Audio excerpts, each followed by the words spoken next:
Okay. Hey, Carlos. What's up? Hi, Darius. Hello. How are you?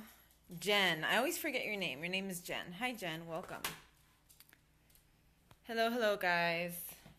Different location today. You miss me? Why do you miss me?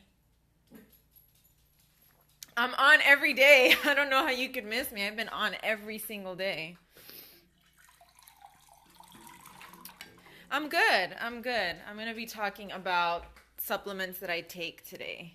So that's why I'm not upstairs. You caught me right as I'm walking out the door. It's okay, Carlos. I'll leave the replay up. So it's okay. It'll be there. All right.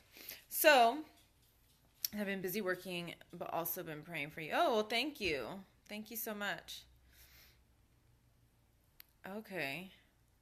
Cool. All right. So, my goodness. All right. Like, dude, I cried last night. Why'd you cry last night?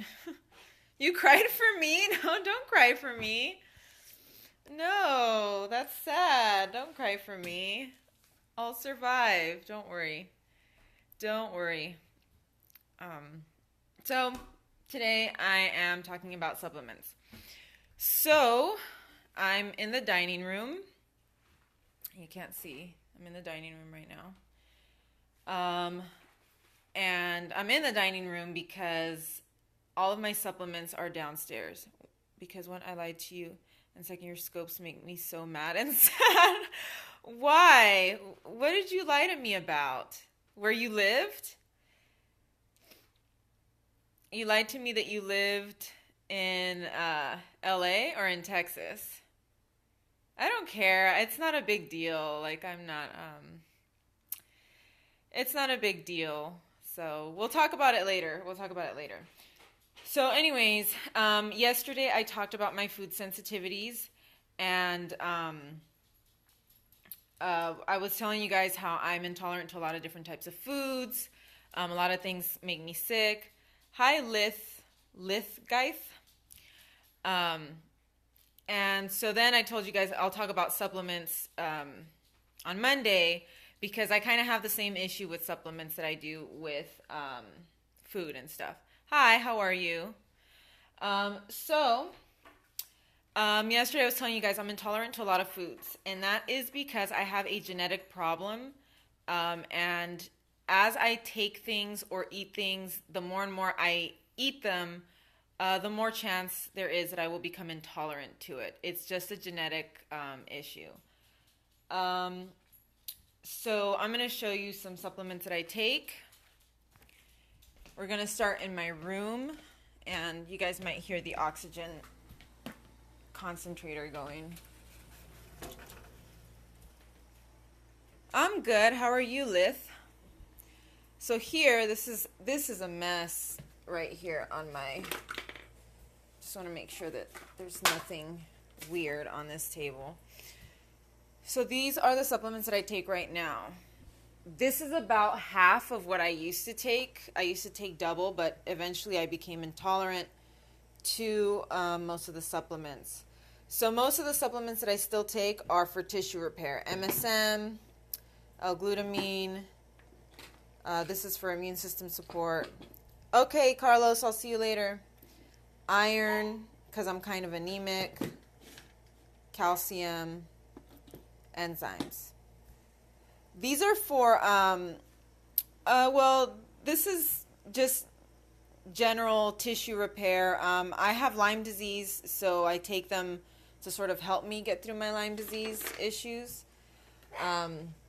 They're the only supplements that I can still take. I used to take double, but I become intolerant to most of them. Apple pectin for some light detox. And now, these are the ones that I take for sleep. So just so that I can sleep, I take these four. Magnesium, 5-HTP taurine, melatonin. I like the name of this one, melatonin. So those are the ones that I take there. Every day, desperate for something to help with fatigue and concentration. Oh, I'll get to that as well. So these are the ones in my room. And I highly recommend, if you have Lyme disease, keep your supplements where you can see them, because you'll forget to take them. And I would always forget to take my supplements. And I would just go days without them, and then I would start feeling really crappy, and I was wondering why I'm feeling crappy, and that's because I'm not taking my supplements. And then I have down here, like, this is like other supplements, etc. things. Not things that I take daily, but other stuff. Caprylic acid for candida whenever I need it, or for infections. I used to take slippery elm, became intolerant to that. This is good for your stomach, though. Okay, you had Lyme disease. Even if it's not showing up anymore, you can still have Lyme disease. Activated charcoal for detox, but that one upsets my stomach. And then there's like Interface Plus, more enzymes and stuff like that. And then there's drugs, doxycycline. This is really old. Next to my bed, I have some more stuff. Like I said, keep your supplements nearby, near wherever you can see them, because if you don't, you will forget to take them. So I have serapeptase. I really like this one. It gives me some energy, and I think it helps your immune system as well. And then we have some drugs. So we have Benadryl. These are both Benadryl. This is knockoff Benadryl. This is what I take when I really cannot fall asleep, Benadryl. And that's all I take. If I can't fall asleep, and if the Benadryl doesn't help, well, then I'm out of luck, you guys. So I just won't sleep. I cannot take any other kinds of prescription medications because I react very, very badly to everything. The doctor wanted to prescribe me Ambien, and I've heard so many crappy things about Ambien that I don't even want to try it. I also have in my drawer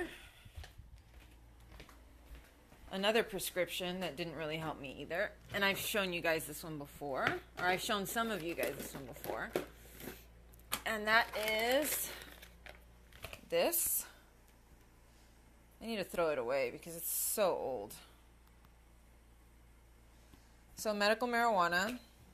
I have a vape thingy here. And then this, I don't know, it's like Boba Kush. I don't even know what this is. I don't know the names for this kind of stuff. I don't know how to use it. But I've got that. It's oils. Doesn't do a thing for me, to be quite honest. Makes me panicky, but I don't think I'm doing it right.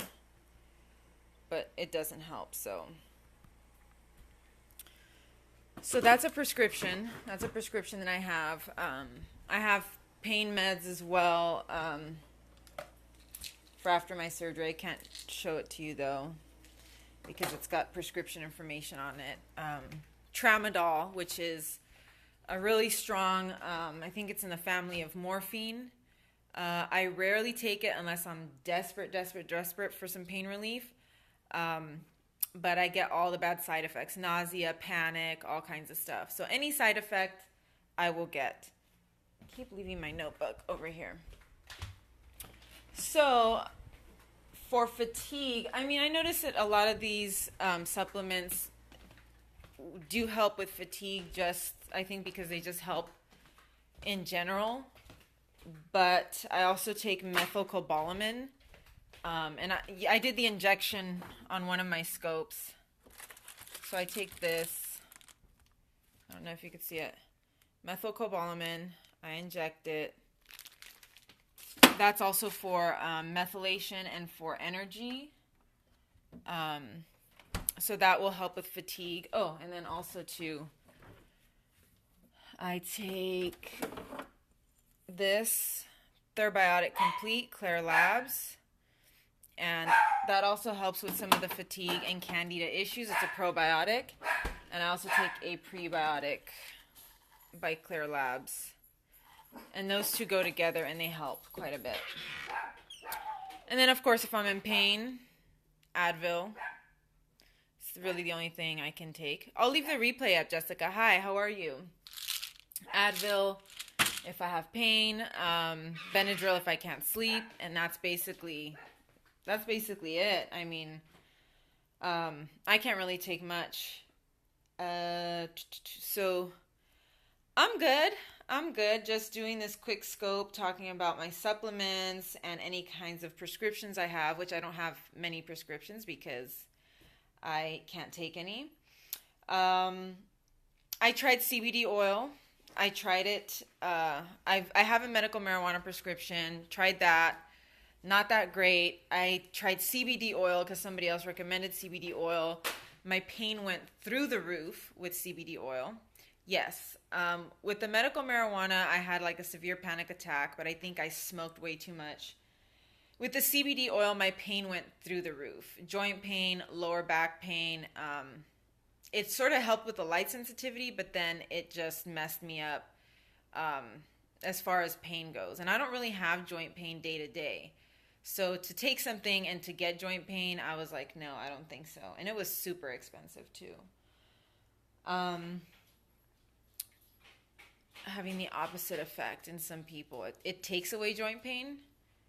Um, there's some people that swear by it. There's some people that swear by CBD oil. The guy that recommended it to me, he was like, you just got to start slow, little by little, because you're going to detox. Yeah, it made me a lot worse. I mean, it wasn't even worth it.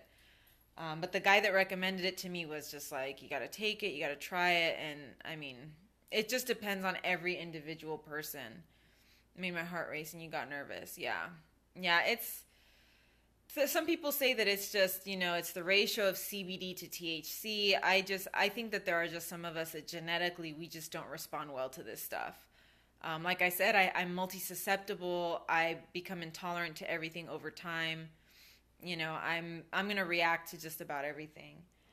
Probiotics I highly recommend for anybody that has Lyme. Hi, Grateful Fan. I take probiotics every day. If I go without them, I start feeling gross. I start getting fatigue, skin problems, digestive issues. Yes, I'll try to keep doing some, not every day, but I'll try to have, maybe once or twice a week and maybe like a Q&A session. Hi, it's afternoon where you're at. So, people recommend stuff. Thank you so much. People will recommend things to me. I think I talked in an earlier scope that some guy, when I went to a Lyme group, he told me to drink blackstrap molasses with lemon juice. And I'm just looking at this guy like, are you kidding me? Blackstrap molasses is just sugar. It's just a ton of sugar. If I drank that, I would become so sick. Just waiting at pharmacy for antibiotics. Okay, cool. Yes, yeah. I just wanted to do a quick scope about supplements. The salt protocol. Yeah, sugar's not good for Lymies, no. Yeah, salt protocol. Yeah, I've had people tell me to put salt rocks in my socks, and that's going to help me detox. And it's just like, maybe. As long as I don't have to eat it, I guess I'm fine. But I've been recommended all kinds of things. People don't understand my sensitivities. And they just assume that because they can eat everything, that I can eat everything. Yeah. Well, I do have, actually, speaking of bath stuff, this stuff is pretty good. Dr. Teal's Epsom salt soaking solution. Yeah, I can't take baths anymore either. Because the hot water, warm water just is not a fan for me. Do I feel weaker with warm? Sometimes I feel weaker with heat. My neurological symptoms go through the roof with heat. Yeah, after a bath, if you take a hot shower or a hot bath, I think it can make you feel weaker. It does something to your blood pressure, but also if you have neurological symptoms, it will make them worse. I mean, I feel so gross when I get out of a hot bath. Yeah, and I think Grateful Fan had mentioned the same thing too, that he feels kind of gross after a hot bath. Hi, Pierre. Welcome. Long time no see. So, yeah, heat is just, my enemy. Right now, we're still kind of having springtime weather. It's been in the high 60s, mid 70s for the most part. Hi, good to see you too. And I am dreading the summertime. Very hard, hurts, shower pressure too. Yes. Yeah, if you have that sensitivity, that kind of skin sensitivity, it's the worst. Um, but heat is not my friend. I don't like the heat. I'm dreading the summer. Humidity, I heard a lot of people are very sensitive to humidity. It makes their like fungal issues worse. Yeah, heat is just a nightmare. And it's also a nightmare for people that have lupus. Any kind of neurological thing. I think it's also really bad for people with multiple sclerosis. You had to move from Florida, yeah. So, I mean, I'm lucky California has good weather for the most part, but, I'm just dreading the summertime. The heat and humidity, yeah. It's rough. It's really rough. So if I take supplements that I'm not supposed to take, for example, I can't take a lot of herbal stuff. I talked yesterday about oxalate issues. Anything that's plant-based is typically high in oxalates that will cause bleeding and stuff like that. Um, Side effects from these medications, they range from, nausea, constipation. Usually if I take, even over-the-counter stuff, over-the-counter drugs, my neurological symptoms will get worse. I used to have a prescription for Prilosec. I would take Prilosec and my light sensitivity would go through the roof. I'm not on any pain management because I don't have severe pain, but if I did, it would really suck because I can't take anything. I used to take, at the beginning of my treatment, the doctor had me on like Zyrtec and Prilosec, and that stuff just made my neurological symptoms go through the roof, and I don't even know why. It doesn't make any sense at all. My light sensitivity would get bad. Yeah, my neck. I have kind of like a stiff neck. That rib cage thing that I have on my side would get really, really bad. Yeah, and I think my pain is manageable because of my diet. And if you guys missed that scope, it should still be up from yesterday. Um, but I think the diet helped my pain a lot. Like I mentioned, I had Malibu rum Friday night, and I woke up the next morning with all over joint pain. So I really think the pain is related to my diet mostly. Yeah. Sometimes I do. Like I had a few weeks ago, I was eating brownies that my sister made. I would just eat a little bit, and then I got like a really bad headache from the brownies because they were like wheat and milk and soy. Um, Sometimes I get things that are, sort of within my diet. Like I had these little, yeah, yeah, alcohol is really not great. I had these little like ice cream, like coconut ice cream, chocolate covered coconut ice cream bites. And those were actually not too bad, but I did notice that I had sort of an increase in nausea because they do have like cane sugar in them. And sugar is very inflammatory and it'll make your symptoms worse. For me, it's not good. You're in major pain, but you'll pay the next day. Yeah, sometimes I've noticed that with alcohol, like if I have a drink, sometimes it loosens me up. I wouldn't say that it helps with my light sensitivity, but I think it just kind of numbs it a little bit. But then I wake up the next morning and, hi Pedro, welcome. I'll wake up the next morning and I'm just, joint pain. Sometimes I still feel kind of drunk and I didn't even really drink that much. Hi Pedro, how are you? So it just really is bizarre. And sometimes it's kind of like roulette how I'll wake up. I'm good, how are you? So it really is, like a hangover feeling that lasts. Yeah. And I think it's because it makes my neurological symptoms weird. It's not necessarily that I'm still drunk. I just have neurological symptoms. All right, grateful fan. See you later. Yeah, even one drink can be an issue. I stay away from beer completely. Working and watching you. Okay, Pedro. Sounds good. Just don't get in trouble. Um, I stay away from beer because it just has tons of gluten. And gluten and alcohol together would probably just be a nightmare. So typically I might have some wine, but wine also has sulfites and you have to watch out for sulfites. I discovered Reds, which is a hard apple cider that works pretty good. But for the most part, I just avoid alcohol. It's not good. Um, and, I avoid most drugs. I can take Advil and Benadryl. I can take Tylenol, and that's about it. Tylenol doesn't do a thing for me, though. Tylenol really, it's pointless for me to take. It doesn't do anything. Red or white wine works better. I would say white wine. Um, I think red might have more sulfites in it than white, but either one, I try not to drink it at all. It's not, it's not fun. The next morning is not fun at all. Um, like I said, I have a prescription for tramadol, but I get all the side effects: nausea, panic, um, all of the bad side effects. Yeah. Oh yeah. Yeah. Loneliness is definitely isolation. You feel isolated. You feel lonely.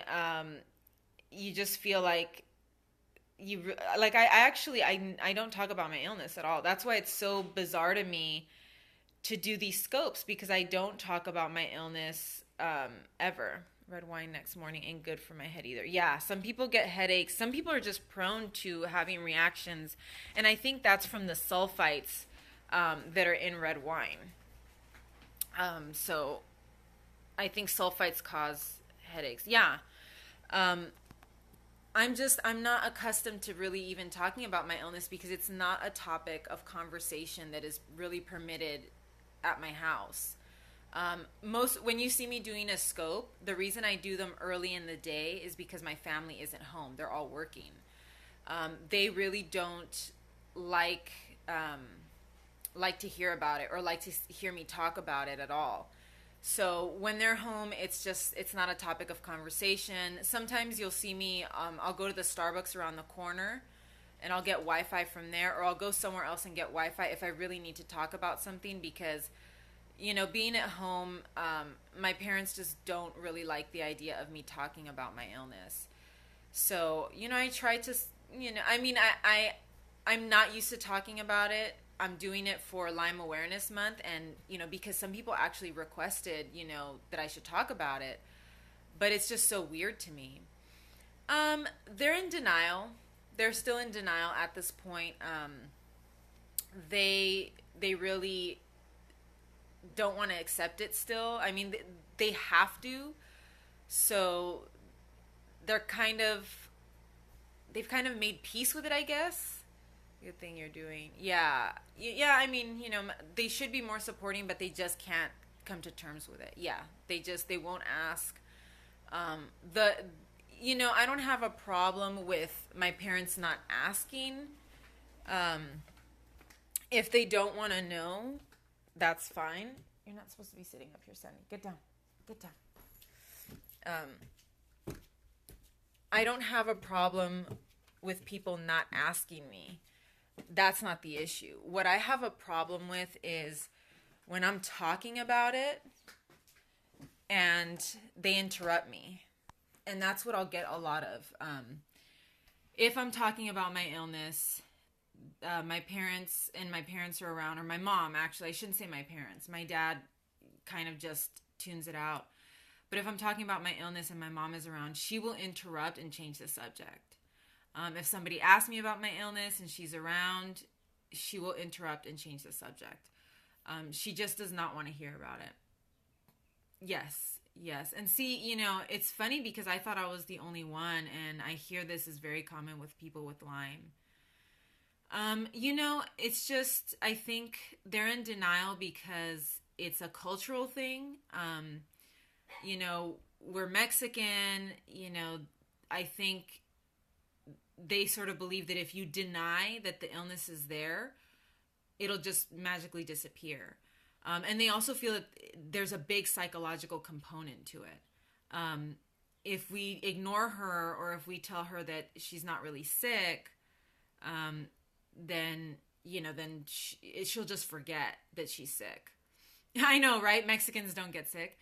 But I think that's sort of their, I think it's just also very specific to invisible illness and Lyme disease, especially.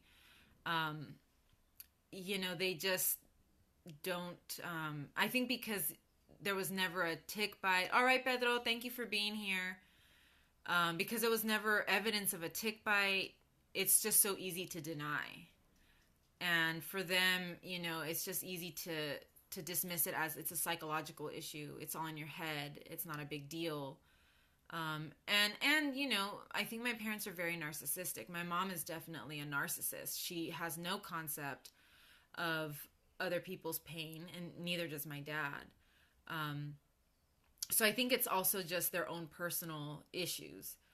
But, that's why I take this time during the day to scope, because I can speak freely. If people ask me questions, I can answer their questions openly without worrying that they're listening, and sort of criticizing me in their heads. Thank you for the hearts.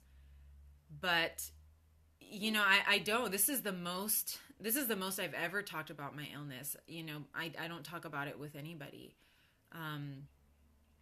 But a lot of people have told me, I hope you keep doing this. I hope you keep scoping, and talking about this. You even like to fake something like, well, to me, the symptoms are very real, and they're there. But for my parents, they're not. They don't live in my body, and they don't see it. I mean, they see that I'm very thin. That's the one thing that is actually the biggest concern to my mom, is the fact that I'm thin, because in her family, everybody is, morbidly obese. Better that someone is going through what I'm going through. Yeah. And it's comforting to know that. But for my mom, it's the weight loss issue, because that's what she can relate to. Not that she's thin, she's very overweight. And in her family, being heavy is the norm, and it's actually seen, sort of as a positive thing. So that's the one thing that really does bother her, and that's the one thing that she does acknowledge, is the fact that I'm so thin. But everything else, the light sensitivity, pain, neurological symptoms, it's like it might as well not exist, because she doesn't acknowledge it. But it's just whatever bothers them is what they'll acknowledge. The food, she really doesn't like it that I eat so few things. But I've told her, I don't have a choice. I'll feel sick if I start eating, all this other stuff. But they're very selective. They're very selective about what they'll believe. But at this point, I mean, I know that they are concerned. I wouldn't say that they don't care. They are concerned. But, I think denial is just comforting for them. And I did a scope on that. If you guys want to see my scopes, visit my YouTube page. The link is in my bio. And I have scopes about all of that. People that are in denial, people that deny that you're sick, like doctors, family, things like that. I did a whole scope on that. I think it was last week, where you just have to focus on yourself, and getting better. It'd be interesting to hear why they think anyone would like to fake that illness. Yeah. I'm not saying that there are people that do fake the illness, but I've known people, oh my goodness. I've known people that will say that they have Lyme, or that they have, Candida, chronic fatigue. And it's not that they're lying. I think that they have something going on, but some of these same people, like there's someone, I don't want to name names, but someone semi-close to my family, and, she says that she has Lyme, and she says that she has all this stuff. She's very, very overweight, extremely overweight. And, I've told her, you got to see a Lyme doctor, you got to get yourself tested. And it's like, no, I'm not going to do that. I'm going to go to Cairo. I'm going to go to, this other, I don't know, weird doctor. And so I do think that there are some people that are in denial themselves, that they have, that they have a problem. But I think there are some people that, if they do have Lyme disease, they're not doing it justice. If you truly believe that you have Lyme, and if you truly feel that you are very sick, when you get desperate, you will go see a Lyme doctor. Exactly. Yeah, and I think that's because they feel that the test might come back negative, um, or because they know that their problem lies somewhere else. This lady's really extremely overweight. Um, she basically eats whatever she wants. You know, and to go to a doctor and have a doctor tell you, you need to lose weight or you need to change your diet if you have Lyme disease. I just don't think, that she wants to face that. And I've known a few people like that. I've known a few people that, oh, I just don't want to see a Lyme doctor. They're too expensive. They're too this. They're too that. And it's like, well, if you're really sick, you'll put the money down to see that doctor, if you really, really feel that ill. And it is a very drastic diet change. For me, it relieved, a lot of symptoms, especially the nausea. Of course, I'm going to stick to my diet because I do feel better on it. But I think there are just some people that they don't want to make those changes, and they're not there yet. They're not at that point where they're so sick that they feel motivated to make those changes. And that's what I tell people. If it would be me, you would do it first priority. If you feel truly, truly horrible, you don't care, what you have to do to feel better. And that's what I tell people. When you really feel sick, you will stop at nothing. You will spend every last dime just trying to get better. And when I see someone that is sort of like, I don't really need to see that doctor, or, I just, I'll just eat this, or, I feel like they're not taking it seriously, or they're just not sick enough. They're just not. And I used to be like that as well. I had a physical therapist tell me, you need to see this Lyme doctor. You should go see her. And it wasn't until I started having the light sensitivity that I actually went. I was just kind of in denial. Like, no, there's no way that I have Lyme disease. I'm not sick enough yet. And once I got really, really sick, once I was past the point of no return, that's when I decided to see the doctor. And by that time, it was probably too late. And that's why I tell other people, it's like, yeah, I know that you're, experimenting with alternative therapies. You're trying to find what's right for you. But the longer you wait, the more chances there are that you're not going to get better, or that you're not going to fully recover. And, there's people that just won't do it. They just won't do it. And people have to come to it themselves. So, typically I don't nag people. If someone tells me they have Lyme disease, I just take it. I take their word for it. Yes, it applies to many illnesses. Yes. I take their word for it, and I just listen, and, I try to be, as compassionate as possible and not doubt what they tell me. And, that's all you can do. I can make as many recommendations as I want, but at the end of the day, people are going to do what they want to do. So, that's just kind of the way I see it. I take my supplements, I follow my diet, I exercise as much as I can, to the best of my abilities every day. And that's what I do. Hi, Maria. Thank you. Hi, Caesar. Hello, hello, hello. So, that's as much as I try to do. And, I see other people. Oh, hi. I was like, Maria's sugar daddy. Who's that? Hi, thank you so much for sharing. Thank you, thank you. You've changed your name a bit, or is that a different account? So yeah, I can understand, if a person is in a wheelchair. And actually, I follow someone, his name is and he lives down here in Downey, I think, and he's in a wheelchair, and he does wheelchair Zumba on his Periscope. And that's the stuff that me and my friend just did it as a joke. Okay. Same account. Okay, cool. And this guy does wheelchair Zumba, and I admire that so much because he's in a wheelchair, you know what I mean? And it's like, wow, if he can do it, and I'm still walking, thank God, but if he can do it, so can I. And, I see people that are able-bodied, more able-bodied than I am, and, they refuse to, yeah, you're in a wheelchair too. And I mean, you're doing things, you're on Periscope, you have a life, you do things. And then I see people who are fully able-bodied. Yeah, I didn't know that it existed either.